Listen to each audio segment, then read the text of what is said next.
skies will be filled with the greatest air armada the world has ever seen. Our own Army Air Forces, the best planes ever built, 65,000 planes this year. And by the time you finish your training, America will have overwhelming superiority in the air.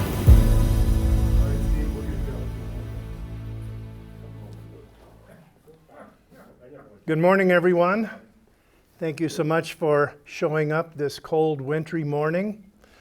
Our topic this morning is the Battle of Britain, and this particular historic air battle, together with the naming of it, actually is credited to Winston Churchill, who addressed Parliament on June 18th in 1940. Perhaps you can read that quote along with me. The Battle of France is over, but I expect that the Battle of Britain is about to begin. Upon this battle depends the survival of Christian civilization. Upon it depends our own British life and the long continuity of our institutions and empire. This battle involved the amazing and heroic defense of Fighter Command of the Royal Air Force to retain control of English airspace over against daily assaults by a vastly superior German air power between the dates of approximately July 10th through October of 1940. It is a historic battle for particularly two special reasons. First of all, importantly, it halted the advance of Nazi military takeover of Western European nations. And secondly, it was the first to implement the use of current cutting-edge technology in the design of a military defense. The use of advanced technology has been a mainstay in the composition of virtually all military defense systems since then. This system of defense brought together radar technology, superior fighter, aircraft, heroic pilots, and a ground support of thousands in the defense of Fighter Command, utilizing a system of defense that was designed and overseen by Air Chief Marshal Hugh Dowding. Looking at the background, when Germany invaded Poland in September of 1939, being allies, England and France declared war on Germany. This vastly superior military resources on land and in the air, Nazi forces swept over Poland, Norway, Belgium, the Netherlands, and France, all by the end of June 1940. They employed an offensive battle tactic known as Blitzkrieg, which means lightning war, that involved using highly mobile forces, including armored tanks and air support. In preparation for a likely defense of England, Head of Fighter Command Hugh Dowding insisted that a minimum of 52 fighter squadrons must remain in the homeland. To assure this number, plus in addition adequate reserves, he issued the controversial order on May 16, 1940, that no additional fighter support be given to the defense of France. This certainly was a controversial order, and it was bitterly, of course, condemned by France. To quote his order, "If the home defense force is drained away in desperate attempt to remedy the situation in France, defeat in France will involve the final, complete, and irremediable defeat of this country." Stung by Churchill's refusal to surrender, or even to negotiate for that matter, Hitler issued a directive on July 16th calling for preparations to invade England 1 month hence, namely on my birthday, August 16th.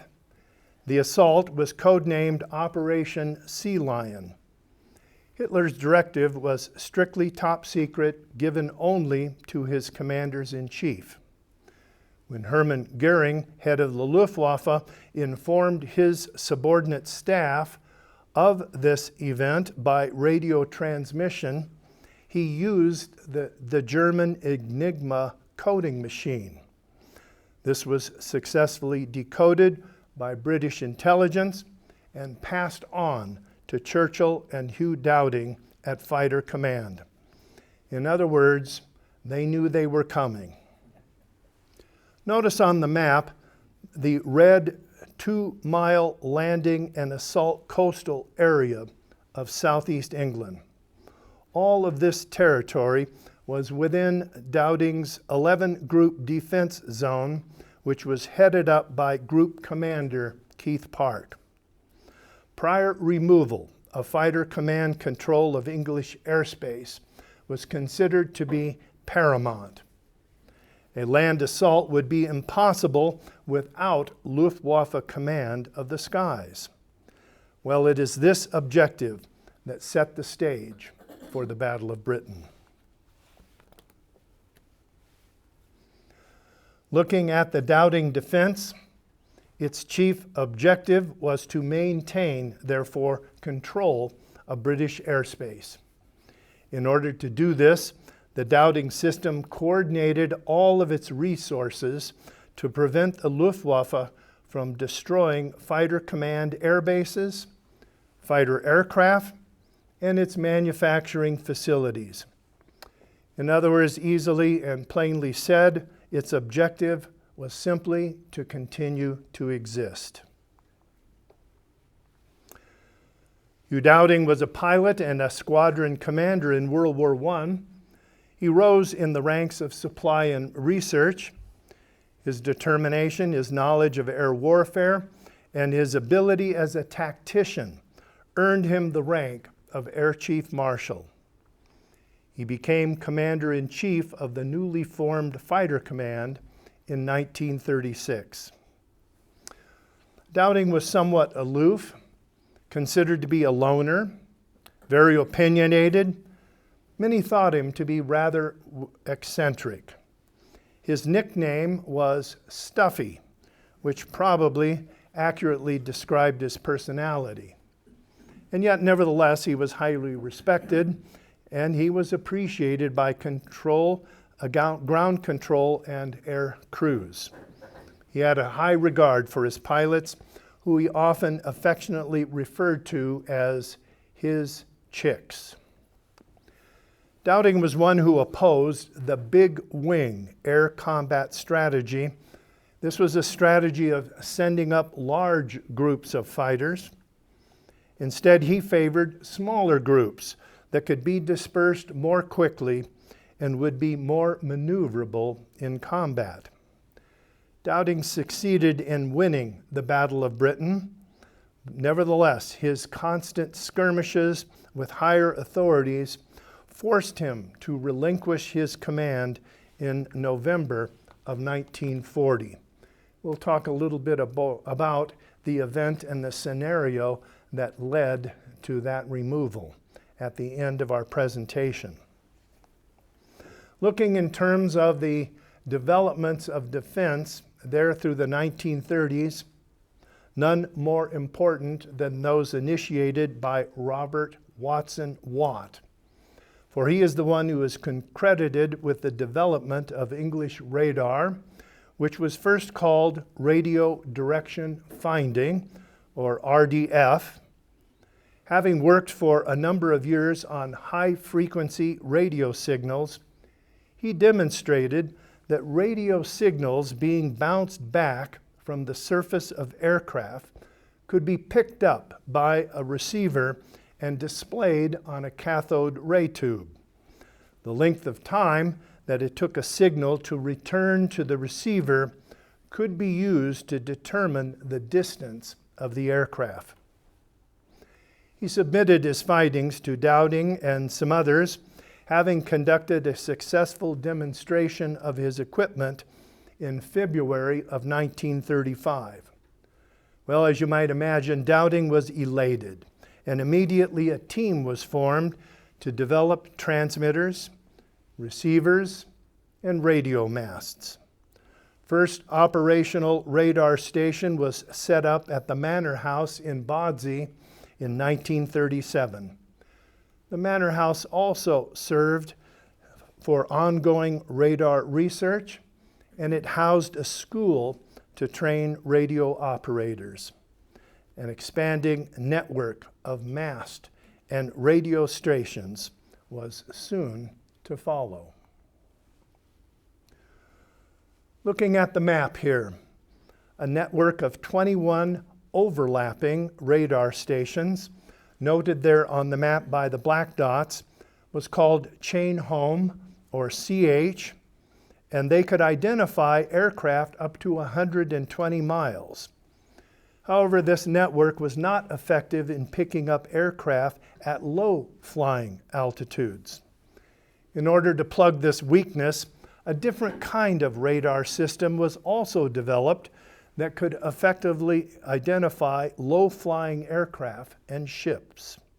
It was called chain home low, or CHL. And so therefore what you see is an additional chain of 30 CHL radar stations that was also developed, and they had a range of up to 50 miles and are located there on the map by the blue dots. Well, amazingly, both networks were fully operational by June of 1940. Notice on the map their effective ranges. Yellow for CH, dark yellow for CHL, with also noting the greatest concentration of the stations of both kinds in the southeast, and that is the coastline to England's major industrial and population centers.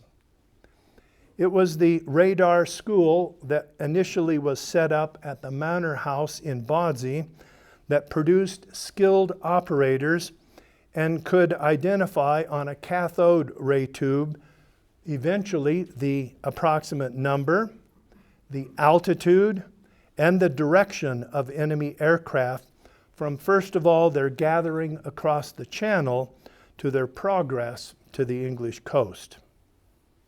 Radar operators were usually women, and most of them were supplied by the Women's Auxiliary Air Force. Stations were placed between multiple receiving and sending masts, and they were positioned about 20 miles apart.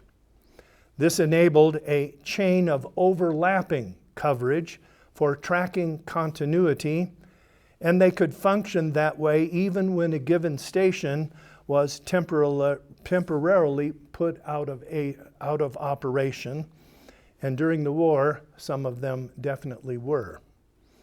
The stations were first ignored by the Luftwaffe, but then when initially attacked, usually it was the towers and not the stations who were targeted, and those were easily repaired. Moreover, the antenna was largely invisible wire that was strung up and down on the towers, and the utilization of multiple masts enabled backup. Note the radar CRT illustration there at the bottom. The distance between the transmission and target aircraft echo was calibrated to indicate the distance of aircraft in miles. In order to identify them as friendly to radar operators, more powerful radio repeaters were attached to British airplanes, and these amplified their signal. They were called Identification Friend or Foe, or IFF, but pilots usually just referred to them as pipsqueaks.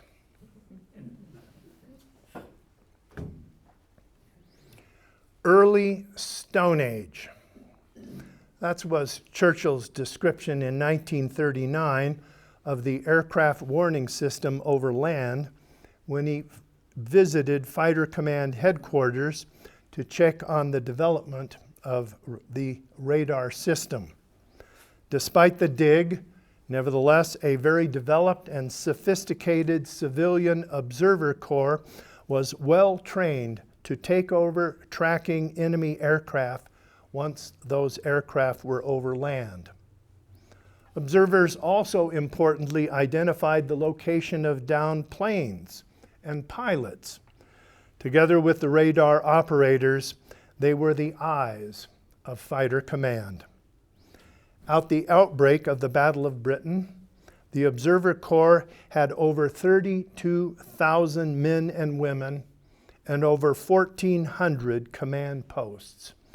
And as you might imagine, the greatest concentration were on the highly concentrated southeast coastal area of Group 11. At Fighter Command headquarters, it was Dowding himself who oversaw his air defense strategy. And this was a strategy that utilized radar, ground observation, raid plotting, and radio control of aircraft squadrons. These components were tied together through an underground telephone network that was administered from Fighter Command headquarters that was located at the Bentley Priory in Middlesex. Before the outbreak of hostilities, this control center was moved for security reasons to an underground bunker. In addition to better control his aircraft, he divided Fighter Command into 4 geographical command groups that covered all of Britain, and each of these command groups had their own control centers. While receiving enemy aircraft activity and sending information for response flowed to and from Fighter Command headquarters and Group Command headquarters in what were called filter rooms, citing enemy air activity, its strength and location, together with assigned responding Fighter Command squadrons, were plotted on large map tables in these filter rooms. Markers were moved around the map manually using long magnetic rods by Women's Auxiliary Air Force personnel. Take a look at these map board markers. These provided the important raid information at a glance: the location, altitude, numbers, and then in addition, Fighter Command squadrons that were sent aloft to counter. Notice the 3 markers in front. Colored arrows indicated direction path. H was for hostile, X for unidentified aircraft, F for fighter aircraft. The number placed beside the letter indicated the altitude on the yellow marker. Below was the number of aircraft in the enemy formation noted in the red marker. Notice these 3 front markers are without flags, and that indicated that Fighter Command squadrons had not yet been assigned. But then looking at the markers that are there behind, the flags indicated the assigned responding Fighter Command fighter squadrons. The red marker, the number of enemy planes. The blue marker, the number of Fighter Command planes that were sent up to respond. Map placement indicated only the location at any particular point in time on where the enemy aircraft had been observed to being located. This picture presents kind of a schematic view of the Dowding defense system.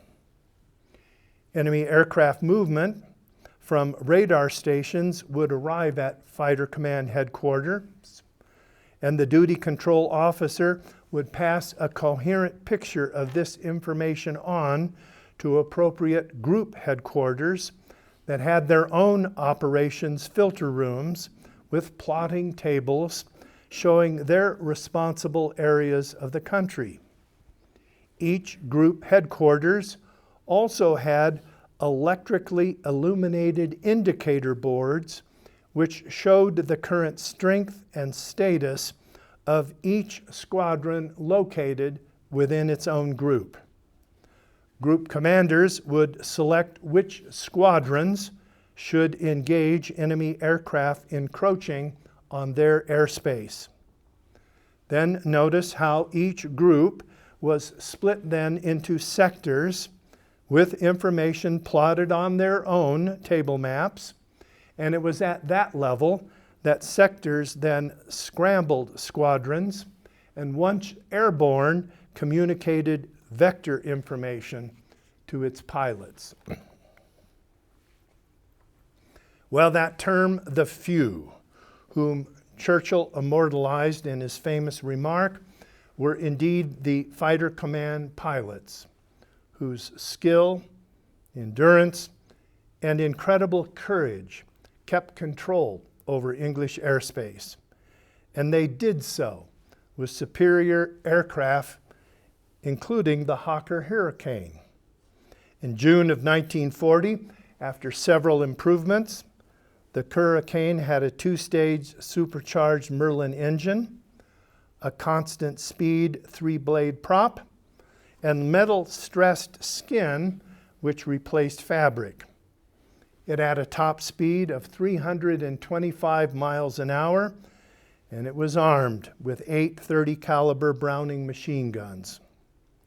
By August of 1940, Hurricanes comprised 32 fighter command squadrons with about 220 Hurricanes in reserve. During the Battle of Britain, Hurricanes shot down the majority of enemy aircraft.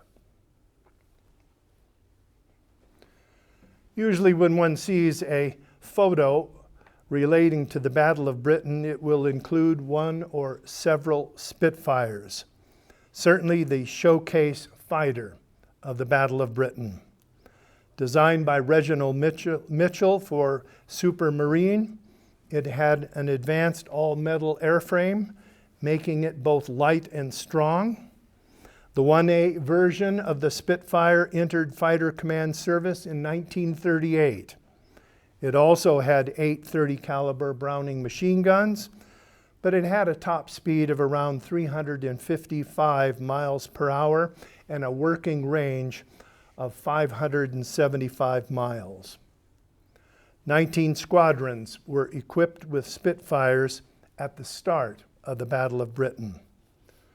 Spitfire shot down a total of 529 aircraft with a corresponding loss of only 230 in their use through October of 1940. Tactically, the Spitfire was Fighter Command's choice to go up against the premier German fighter, the Bf 109, in aerial combat. This tactic enabled the slower Hurricanes to concentrate their attack on enemy bombers. Well, the debated question, which has continued even to this day, has to do with the question of the Spitfire and the Bf 109. Which of these should be understood as the better fighter over against the other? Well, both had top speeds, pretty much the same, about 355 miles per hour. Nevertheless, each had strengths and weaknesses over against the other.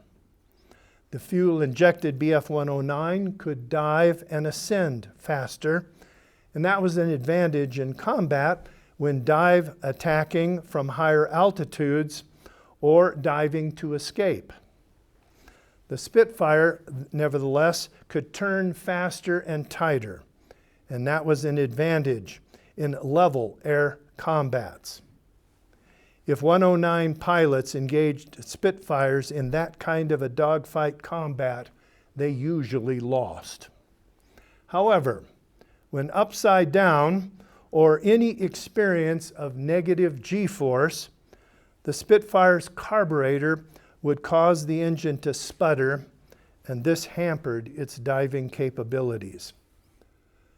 As a footnote, and we'll make this point again later on up the way, the 109 was put at a distinct disadvantage against both the Spitfire and the Hurricane when Goering assigned it to close bomber escort support duty. This, of course, surrendered its tactical advantage in battle, negating both battle initiative and its superior climb and dive capabilities. Well, there was a big controversy that went on concerning aerial combat tactics, particularly that one which was called the big wing strategy. And this was a strategy where attacking an enemy with large numbers was sent up with the goal to destroy as many enemy aircraft as possible in a given single battle. This was a tactic which was strenuously advocated by some in the Air Ministry, but also including Group 12 Air Chief Commander Lee Mallory. Nevertheless, it was Dowding and Group 11 Commander Keith Park that insisted on smaller attack numbers for quicker responses and greater mobility. And then also, importantly, preserving planes and pilots. Moreover, precious time is always needed for actual engagement just to assemble the big wing and get it ready in the air to conduct combat.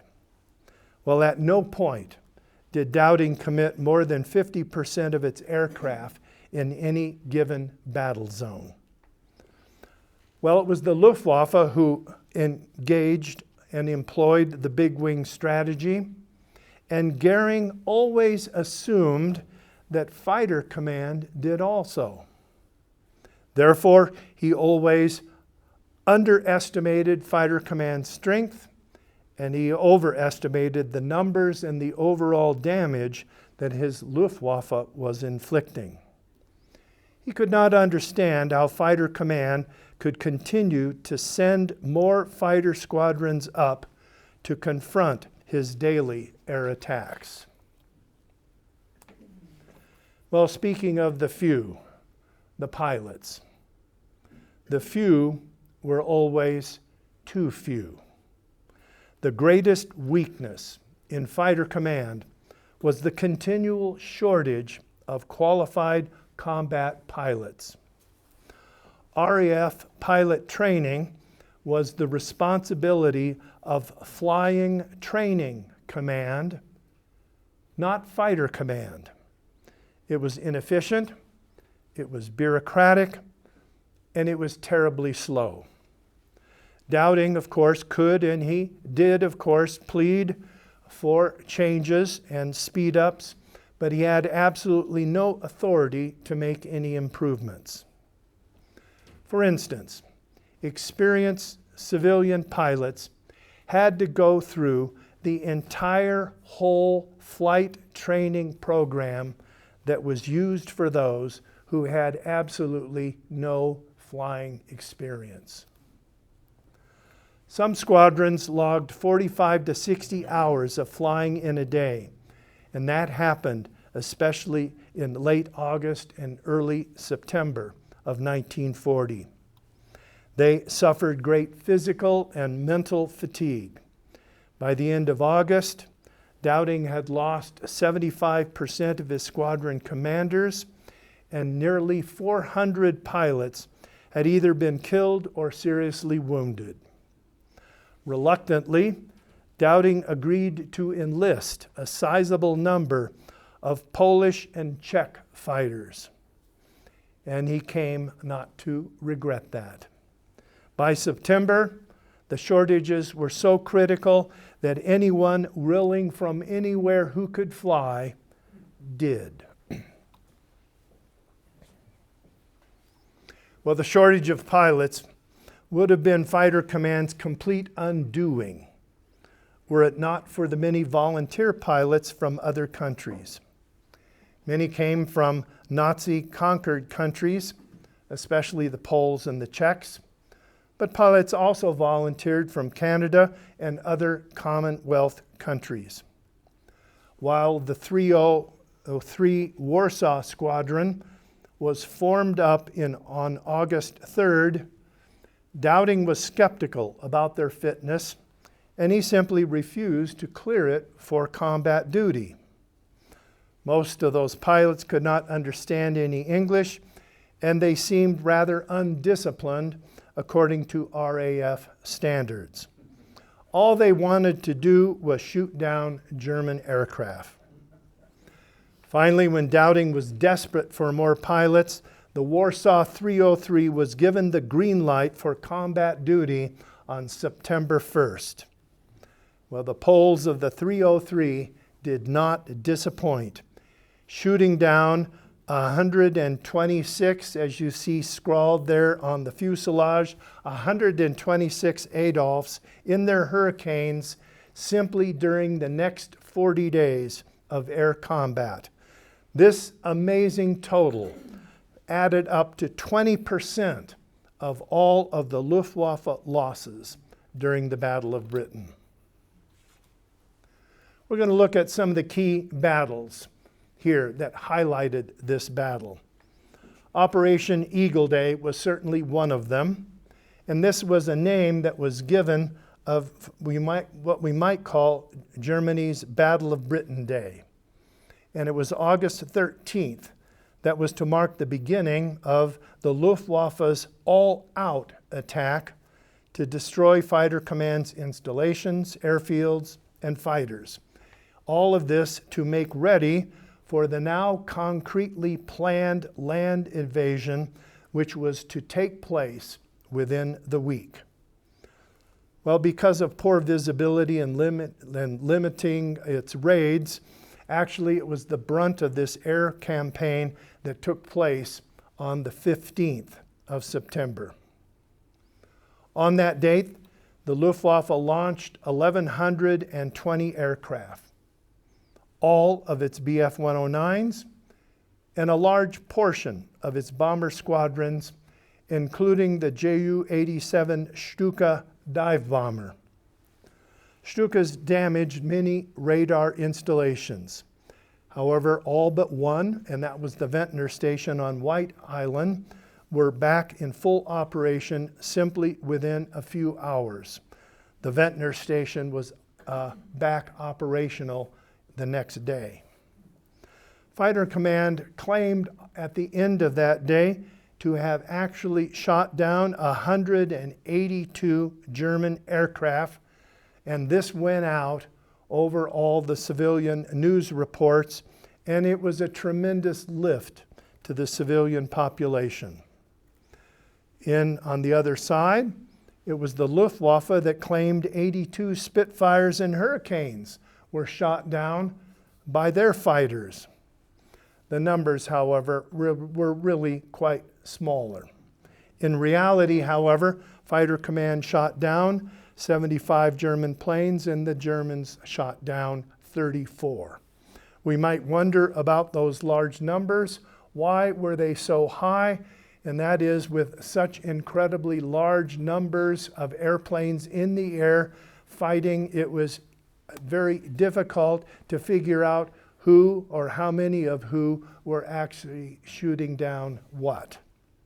So those inflated numbers actually tended to continue throughout the battle. Well, it was Winston Churchill who watched that day's action from Group 11 headquarters. At the end of the day, he rode back silently to West London with General Ismay, and it was the general who tried to talk to a very concerned and visibly upset Churchill. "Don't talk to me," he bellowed. "Never before have I been so moved." So with that, of course, Ismay just simply went silent, and both of them sat silently as the staff car made its way to 10 Downing Street. Then, in an emotional tone of voice, Churchill said those most famous words about the courage of the pilots who fought that day. Never, never in the field of human conflict was so much owed by so many to so few. August 24th, an incredibly important day in this battle. Indeed, it was a pivotal day. Prior to this date, it was well known that Hitler had ordered that London was not to be bombed. However, on August 24th, London was bombed. Well, the question that has continued to this day about that bombing, and that is, was it unplanned or was it planned? Well, a popular judgment is that it was actually accidental, and it was simply the result of poor German bomber navigation. However, a more critical examination of where the bombs fell, namely at different locations, and when the bombs fell, at different times during that night and early the following morning. This information would strongly suggest that this bombing of London was indeed planned. However, due to a lack of German records, we probably will never know for sure. Nevertheless, the pivotal importance of this bombing is quite well understood concerning the significance that it played in the final outcome of the Battle of Britain. For by accident or planned, the British, including Churchill, were absolutely incensed. And Churchill immediately ordered a reciprocal bomb attack on Berlin to take place within the 24 hours. And the RAF Bomber Command did just that.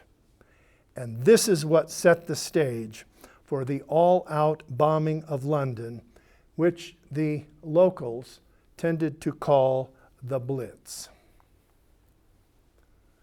Well, in the aftermath of this, Hitler, of course, was outraged, and he spoke at a huge rally on September 4th, quoting some words out of his harangue. If they send over 100 bombers to bomb our cities, then we shall send 1,000 planes to bomb theirs. And if they think they can destroy our cities, then we shall wipe theirs from the face of the earth. Another important day, September 6th. September 6th marked what was the darkest hour for Fighter Command. The past 2 weeks experienced the large loss of Spitfires, Hurricanes, and their pilots. Fighter Command lost 295 planes, with 171 others badly damaged. 103 pilots were killed, while 128 more were wounded. These losses were not just among new, inexperienced pilots, but also among the veterans.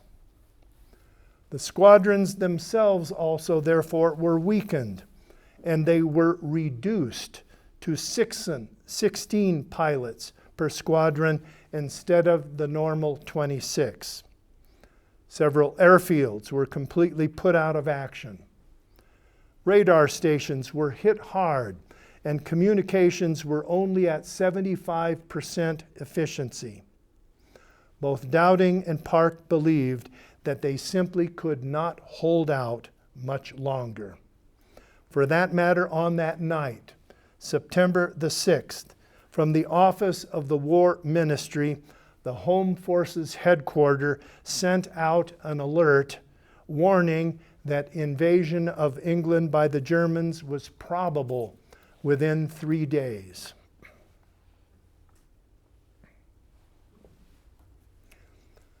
On September 7th, at 1554, an 1,100-plus armada, 500 bombers, 600 Bf-109s was spotted on radar, assembled and crossing the channel. Nevertheless, a profound change in Luftwaffe tactics took place on this day. All-out bombing of the city of London took place, and that meant that fighter command bases, factories, and radar installations were untouched. In Park's mind, September 7th was the turning point in the battle. 3 years later, he explained how close the Germans had come to victory and how they threw it away by switching their main tactic to London. Well, September the 7th indeed marked the beginning of what the British called the Blitz, and there were 67 straight days without any pause of the bombing of London. This was a terrible miscalculation. Goering and the Luftwaffe commanders thought at this point that fighter command was mostly all knocked out. Well, it almost was, but not quite. However, given this rest, during the second week in September, fighter command was able to recover. With tireless energy and work of the one and the few and the many, its air bases, aircraft, pilots, sector stations, and radar stations were all brought back to near full strength status. Turning here to September the 15th. This date marked what we probably should call the final showdown. And after a calm morning, Fighter Command radar spotted the beginning of a 1,400 Luftwaffe armada crossing the channel. This was the largest concentration of enemy aircraft ever seen coming across the English Channel. One pilot called out upon sighting them, "It's the whole bloody Luftwaffe." This was, of course, Goering's all-out attack to finally destroy fighter command and to launch the land invasion 2 days later. All this was the largest ever armada that they had assembled, and in many ways it should be understood that this was a rather vanilla Luftwaffe air attack for the following reasons. 1, no attempt was made to take out British radar beforehand. 2, the full view, slow buildup of all of these aircraft allowed plenty of time for optimal fighter command response. 3, the Bf-109s were put at a disadvantage because they were all positioned for close bomber support. And 4, Luftwaffe attack formations were concentrated in kind of a nice single file order with no feigns in terms of direction, all heading only to the shores of Group 11 to bomb London. German losses on that day were greatly exaggerated. Nevertheless, the damage that fighter command did on that day cannot be overestimated. It was on that particular day and only on that day that Park put every squadron that he had in Group 11 into the air that day. It was Churchill who visited again Group 11 headquarters, and he watched it all unfold, and his verdict was this. This was the crux of the Battle of Britain. That was his opinion on that day, and as it turned out, he was right. Again, thinking about the aftermath of the battle that day, 480 fighter command aircraft engaged Luftwaffe bombers and fighters that day in fierce combat. it was the most ever. Luftwaffe bombers had been told that basically Fighter Command's strength was all but up, that they were simply going to go over there, yes, bomb London, and just do a simple little mop-up operation. And therefore, when they saw those 480 airplanes in the air, they absolutely panicked. Squadrons were broken up. Bombs were simply released at random in all directions, as most of their bombers just simply fled and many simply turned around to head back home. German pilots, therefore, thought Fighter Command was finished, and of course it was proved to them that was hardly the case. They thought this just to be a mop-up operation, but they saw this as the greatest opposition. Well, they have that expression that it isn't over until it's over. However, here on the 15th of September, the Battle of Britain, for all intended purposes, was over before it was over. The Sea Lion land invasion, as we mentioned, had been scheduled for 2 days hence on the 17th. However, on that particular day, it was British codebreakers who intercepted German general staff instructing Nazi air bases in Holland to dismantle all of their air loading equipment in connection with supply and troop carrier aircraft. Well, without this loading equipment, there could be no invasion. So this order effectively marked the end of Operation Sea Lion. Well, Churchill was immediately notified, and while we have no historical record that I can certainly speak about, I actually think that he lit his victory cigar when he got that information. In future years, September 15th became known, and it is still commemorated to this day in England as Battle of Britain Day.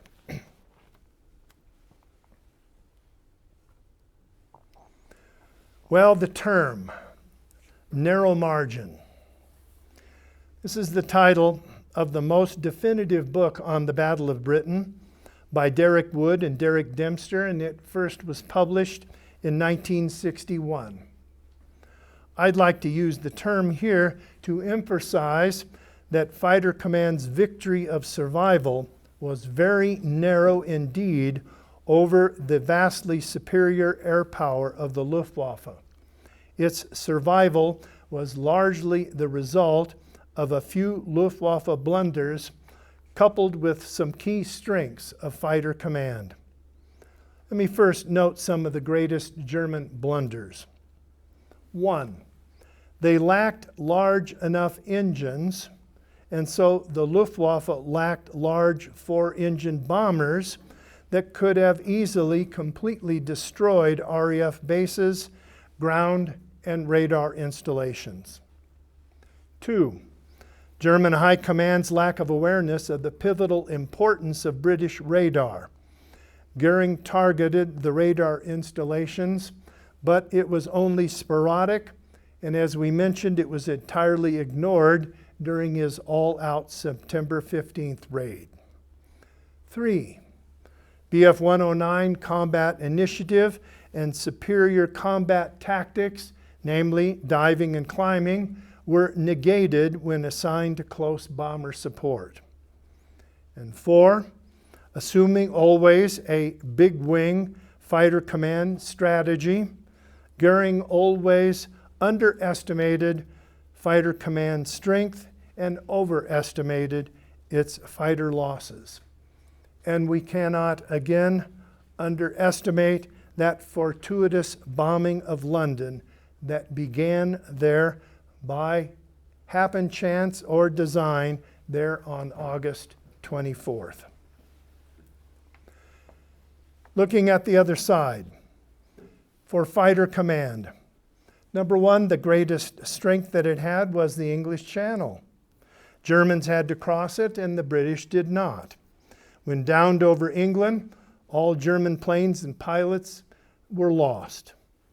But many downed British pilots and planes were rescued and they're available to fight another day. 2, the logistical and tactical brilliance of the one, Hugh Dowding. His ingenious, scientifically designed system of defense. And this, of course, included his insistence to employ as few planes and squadrons as possible to combat enemy raids. This tactic preserved Fighter Command's limited fighter strength while inflicting maximal Luftwaffe losses. 3, the dedication, courage, endurance, and expertise of the few. That was the British pilots. And those who volunteered from other countries, especially the Poles and the Czechs, who inflicted such a large percentage of downed enemy aircraft. And 4, of course, the commitment, cooperation, hard work also of the many. Ground crews, observers, factory workers, radar and command center operational staff, and thousands of others who assisted in countless ways. Thinking how of what we might call here the an epilogue. It was said that Dowding controlled the Battle of Britain, but it was also said that it was actually Group 11 Commander Keith Park who controlled it hour by hour. With Dowding, Park also came into great criticism for deploying his fighters defensively in small groups, rejecting big wing tactics. He would shoot down the planes that attacked, but would not offensively take the fight to the Germans. And as we mentioned, Group 12 Big Wing Commander Lee Mallory, he first of all was very bitter, for he had coveted the Commander Group 11 position, but he was passed over for Keith Park. And of course, this was the central target area of the Luftwaffe in order to launch Operation Sealong. Park was also appointed senior staff officer with Dowding at Fighter Command Headquarters. Nevertheless, fresh just simply from the victory, in November of 1940, a small meeting took place between Lee Mallory with upper echelon Air Ministry officials, all who favored the big wing. And they sacked both Dowding and Park. With mere phone calls, they simply informed that they had been removed of their positions, and they were ordered both to have their desks cleared out before the end of the following day. And surprise, surprise, Lee Mallory was then given command of Group 11. Well, it was as an aftermath, we might call what Paul Harvard calls the rest of the story. It was Keith Park who was summoned to take over the air defense of Malta 2 years later in July of 1942. At that particular time, Malta had already been under tremendous attack, first by the Italians and then by the German Luftwaffe, and it was about ready to give in.